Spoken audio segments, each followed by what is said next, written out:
好，要不要过来一点来？来开始。想问一下主席，今天心情如何？昨天晚上有睡好吗？我跟你讲，我们这个平常心呢，睡得好。那今天子女会出来投票吗？会，还没起床。那今天有带什么幸运小物？没有那种，没有我这种西医的没有这种习惯。其实说一下，那你经过这么长的努力之后啊，然后今天到投票，你的心情这一路走来感想什么？反正每天把每天该做的事情做完嘛，一样啊。然后每一个阶段再计划下一个阶段，是这样。那你觉得这投票会高吗？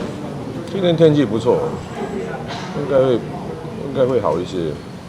下雨啊什么太冷就当然一定会有影响。这么近你怎么开车？走路，我们家就在隔壁，要开车的话太奇怪了。想问一下夫人，昨天有睡得好吗？那今天心情怎么样？有啊，其实这几天因为就是比较做一些耗体力的一个扫街的过程，所以当然是睡得很好。那我觉得主席应该也是睡得很好，因为他鼻子过敏哦，睡到都打呼了，所以我相信他是睡得很熟。那今天有准备什么就是幸运小物之类的吗？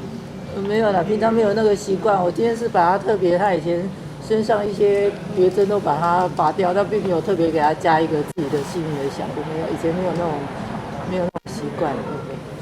那投完票之后，你有规划去哪里之类的？啊？投完票之后，你有些规划？我要把一些资料要读完了，先读完。很多事要做了。好了，没事，来投票了。家里要把它再打扫一下，因为好久没有好好的把家里的环境稍微清洁一下。我再一题好不好？那个吗？大家问到没有题目可以问。好，那市长，我们先大风